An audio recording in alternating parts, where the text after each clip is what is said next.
but not growing in numbers, you're in trouble. Hold a minute, Darren. Let's join Rasclem, who is a broadcaster in New York. He's joining us by Zoom. How are you doing, Rasclem? He's one of the Franconics MP who was counselorless. Lost one of them. It's wrong songs. That's not PNP. Okay, but Rasclem in a short while. He's a broadcaster. Okay. But you're also looking at some very constituencies, Dr. Well, I was looking at Dayton, and he only won in the last election by a little over 300 votes, and the lead presently Yes, is Mr. Mitchell, good evening. about How are you? How is Jamaica today? Oh, we're getting Rasclem just about now. Very well. How are you doing there? We are doing fine here at Reggae King Radio and Moving Radio. We are watching you guys and listening to the reports coming out of Jamaica. The numbers seems to be at this point in favor of the government, the Jamaica Labour Party. Can you bring us more up to date on what's happening there? Well, we can tell you that the Jamaica Labour Party is leading in the majority of the seats, 48 seats. The JLP leading in, the PNP leading in 10 seats at this point. The popular vote, the Jamaica Labour Party, 108,113 votes, all counted so far. The PNP, 79,403. But just before we continue the conversation with you, let's have Dr. Maziki Fame complete her comments she was making on St. Ann Northwest, where Dayton Campbell is trailing. I was agreeing that the independent candidate is an upset in this race, and it seems that the seat is going to the Labour Party. That's a significant shift in that we would expect that if Dayton is losing, then it says something about what the overall election outcome is going to look like. Well, just in now, Clarendon Northwestern, Philip Henriquez, 953, Richard Azan, 556, Clive Monroe Jr. Exciting times, eh? I mean, I stick with Darian that you want to see 75% of the boxes. So we'll see as the night grows older.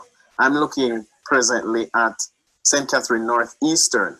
It was one of the few seats where one of the opposition candidates, and this would be Oswald Senior Smith, he was polling better than the JLP candidate, Currency Morrison. And there was a time where there was seemingly a little internal issue with the JLP supporters in the constituency as to who should be the standard bearer. But so far, with more than half of the boxes counted, Currency Morrison has more than a double lead. She has 2,650 votes to Oswald Senior Smith's 1,308. So it seems that there's a trend here that the people seem to be going with the Jamaica Labour Party in large numbers.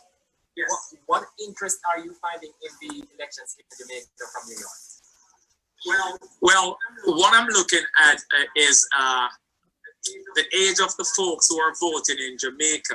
That's very interesting to me because I was hoping to see younger folks getting involved in the voting process in Jamaica. One of your commentators earlier said that when he went to vote, he noticed a lot more middle-aged people were voting. As the day progressed, did that change?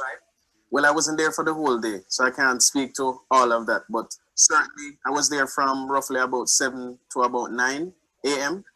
And I didn't see much change during that time. I don't know what happened during the rest of the day, though. Okay. Looking at the numbers, what was the turnout like today? Well, we were speaking about that earlier, Raskin.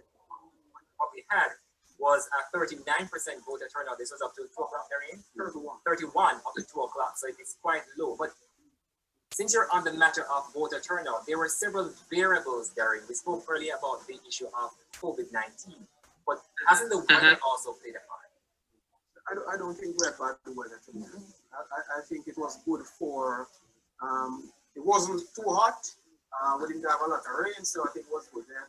The candidates would have suffered most for that would have been in the East Rural, St. Anne areas, maybe in the St. Elizabeth areas and so on. We never had a lot of that. Dr. Thiem, are we missing some variables which could have impacted voter turnout today? Well, I'm surprised that it is as low as it is. The prediction was that voter turnout would be low, but it seems that, the disinterest of the electorate is higher than normal, and I do believe that it has to do with coronavirus and the short time in which, I mean, people are just not energized, it seems. I think the time, I agree with Dr. Tim about the short time. I think the other part of it, the elephant in the room, is the quality of the contest.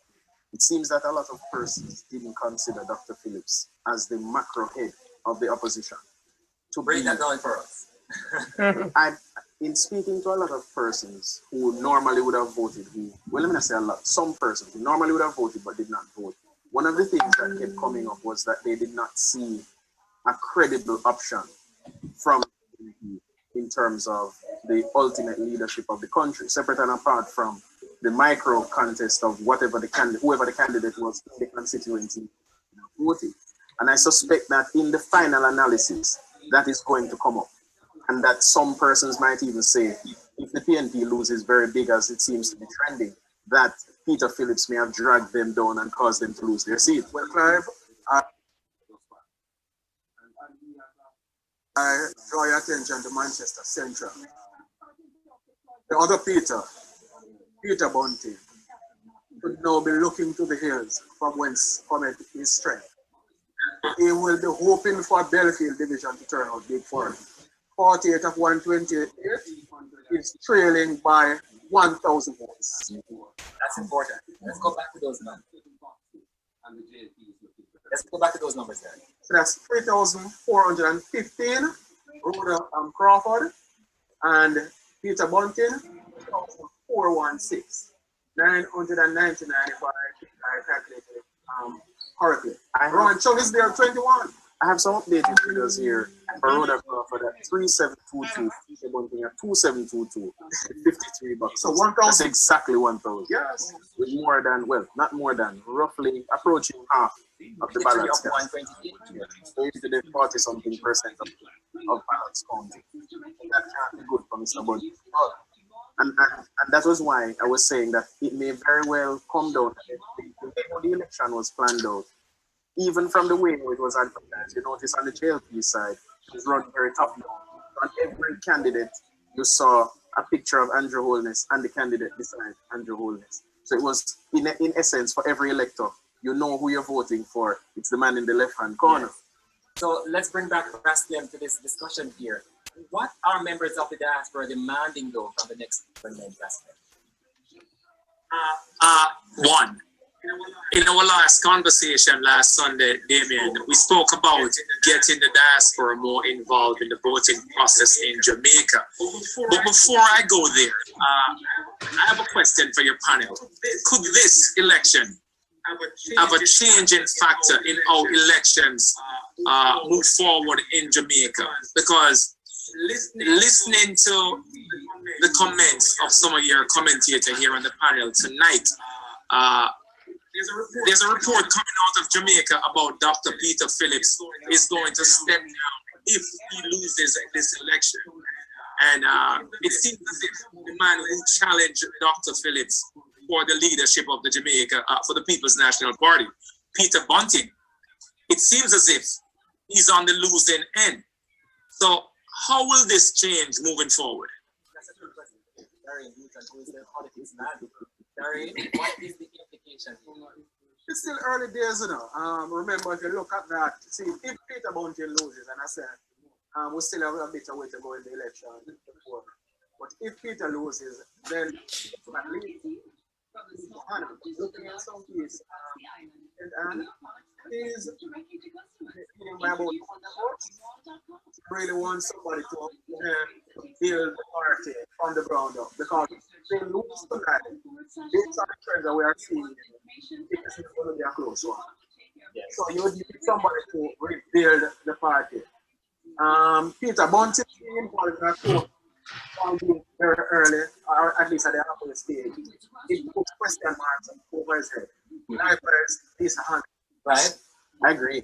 Because honestly, my view of the internal thing is that Peter Bunting represented something more than having the personal cachet. It's not that he was a bad MP, But I think many of those votes were more like protest votes. We're really saying that the party needs to go in a different direction away from Dr. Phillips, as opposed to saying that the man in whom they want to repose that faith is Peter Bunting himself.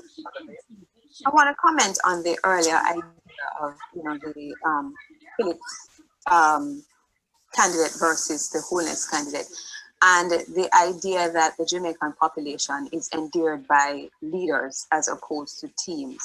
I think that it is troubling in that the expectation is that, and we understand that governments are not run by individuals. And if we put that in the context of the leadership style of Andrew Holness, it's troubling to me because it suggests if Holness thinks that the population is okay with everything resting in an individual leader as opposed to a team. Now, on the question of where the People's National Party goes from here, that one of the factors that may have played a part here is that just until recently, there was an idea of the PNP that it was not unified, that the leadership race was, unsettling, and that we couldn't understand what Peter was bringing to the table as a candidate in and of himself. And that one of the things that I have seen, particularly in the manifesto of the PNP. Before you move to because we have now some results coming in from Canada and Southeastern. That's where Turnout Jr. 5,144 votes. Canada Southeastern, 5,144 votes. Johnson Sutherland of the PNP, 3,101. So Turnout Jr. at 6% of the vote. What is thanks to one that's 10,045 votes? Johnson Sutherland, 9,074. So far, we have 72 of 135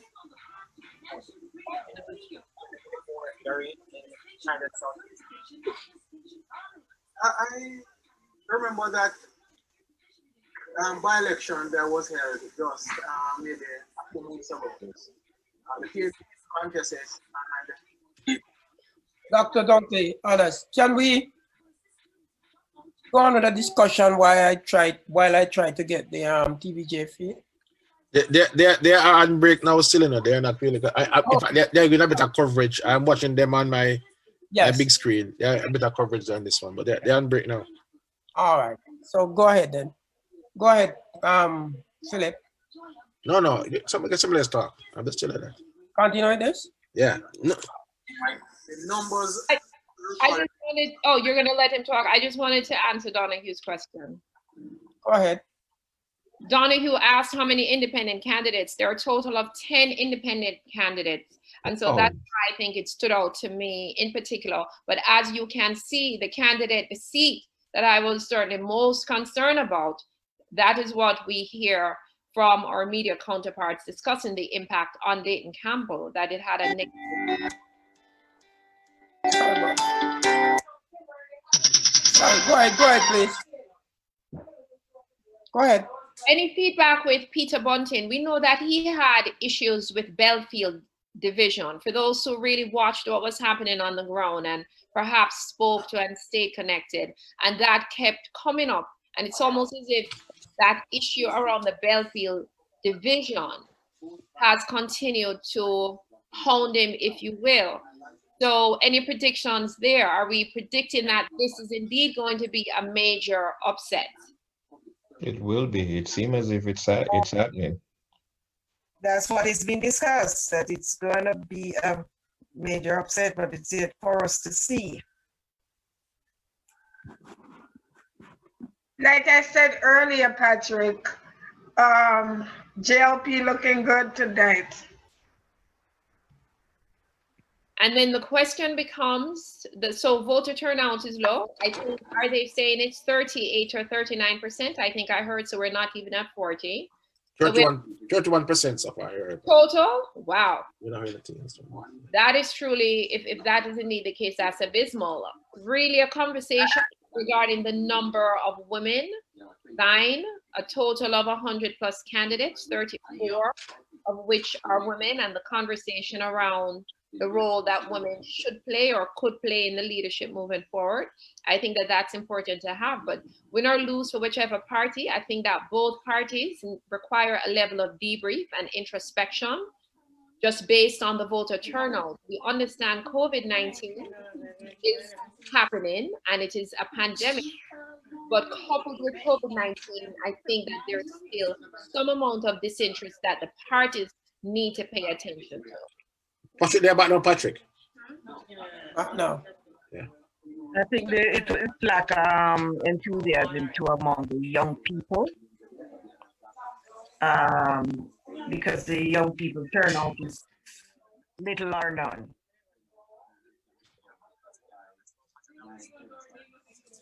The candidates focused on young people's needs. Okay, let's join TVJ. Nationally, 93 of 135 boxes in Clarendon Southeast. Parnell Charles Jr., 6,562, leading Patricia Duncan Sutherland, who is now on 4,642. And if we stay with Clarendon and pop down to Clarendon Northwest, remember we told you North and Northwest have traditionally voted.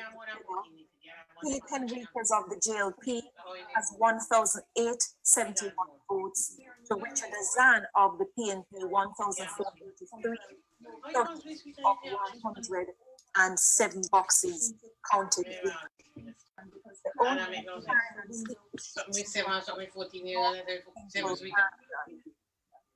Two hometown boys, 18 and Robert Morgan 840 to Desmond Brennan's 796. So in every single Clarendon seat that we're watching, no matter how far or how early the voting is, the JLP has a clear lead in those constituencies. Okay, and from Clarendon to St. Catherine, let's get an update on what's happening with the St. Catherine seats. Southwest Clarendon.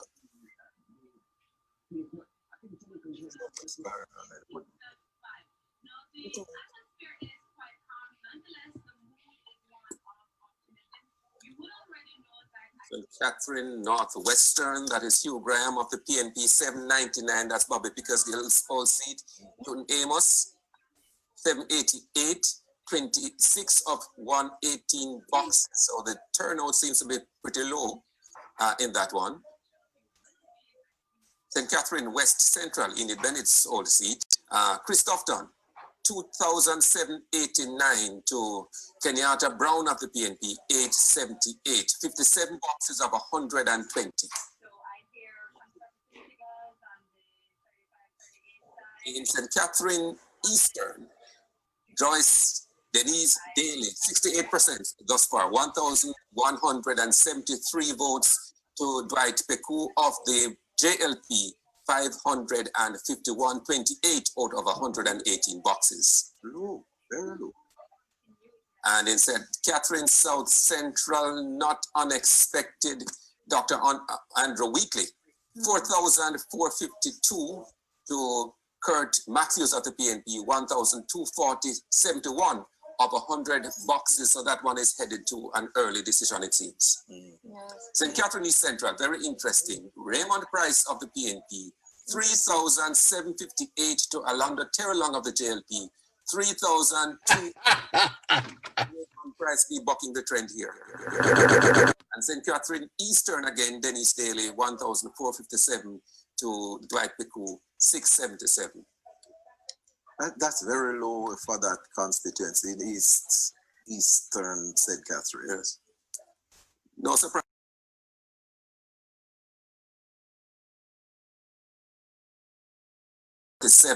To Kurt Wall of the PNP, 2,338.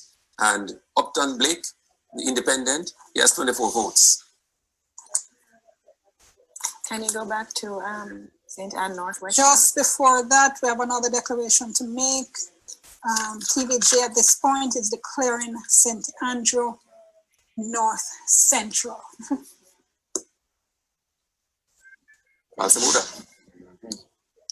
So Carl-Samuda, we are declaring Carl-Samuda as the winner of St. Andrew North Central. So Carl-Samuda we predict will once again be taking his seat in Gordon House. And interviewed him and asked him if he was retiring. And he was like, no, he's running again. All right, and so he is running and winning, as we have declared. I suppose he It's said, why not? interesting though. There does seem to be a trend in some of the seats that ordinarily you would not bat an eyelid to say and declare those seats, say, well, this will be a safe seat. And it begs the question, how many safe seats really exist right now? You know, and it is interesting to see the developments here, especially when Clarendon North. Let me interrupt you just for a moment, Clive. We are declaring St. Catherine South Central. TVJ declares Catherine South Central at this time for the JLP's Andrew Wheatley. Safe seat. It was expected. It was heading in that direction. Yeah. Clive, you still have constituencies that will be voting in a traditional way on either side of the political divide, and I think you have, probably about 30 or so of them that, the political parties, when they go to an election, know that they will win those constituencies. Yes. So you still have them, but there is a definitely change that is taking place in terms of the electorate, and it makes some interesting academic study from here onwards, because we have been seeing a trend, a pattern from about 2002 in terms of some of these constituencies. Was it a situation where the party that is better able to organize in this context, in other words, in a best case scenario, you'd maybe even Steven, but in this context, there's a greater pressure on you to bring the votes out. You have a pandemic, you have bad weather in some constituencies. It seems we have the party that's able to do that is really changing the orthodox expectations in some of these constituencies. And so you may very well have persons who would expect to win, but because of that, the organization has not stood up to the test. We're going to be going to Kingston Central in a moment.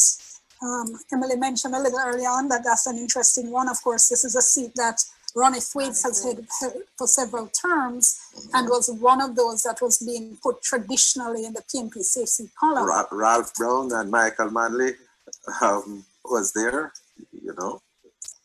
Well, we are... Yeah, 48 boxes of 80 counted. Imani Duncan Price 2,480 and Donovan Williams just slightly behind. No surprises in East Central. Can we go back to the St. Andrew seats? No, stick to East Central. Yes, what's happening here? Jodian Mary is leading Dr. Peter Phillips in St. Andrew East Central. 1,117 to 1,875. She's leading it very slightly. With about 50% of the way gone. That's possible because of what might be taking place in Cassia Park. Sure. And it's 55 of 111 boxes, but it's pretty interesting at the moment. Yeah. And we have seen that happen in previous election until you reach Hagley Park and Maxfield. Just before we go to the break, St. Andrews Southeastern, no, this is we had it full screen there, we lost it a moment, but this is a seat that Julian Robinson, the General Secretary of the People's National Party, he won the last time around. Now, Carrie Douglas was one of his councillors in the Trafalgar Park Division. Last year, she supported Peter Bunting in the leadership race. She resigned as chair of one of the KCAC committees after he lost. And in February this year, she defected to the JLP. She's now running against the MP she formerly worked with. Earl, a look at the numbers. Julian Robinson is leading comfortably at the moment. 2,869 to Carrie Douglas, 1,901 for 57 of 90 boxes. So I think it is pretty set in a particular direction at the moment. Let's go to the break. We're back with more results after this. All right. Well, it seems that sorry is JLP. JLP is taking a minute. Sam Barker here from Motley Fool. Behind me is Sorry, Going go ahead. into her hair salon. We will be playing the video on loop for all Sorry. of you to see Go ahead, man. during the Continue to duration speak. of this.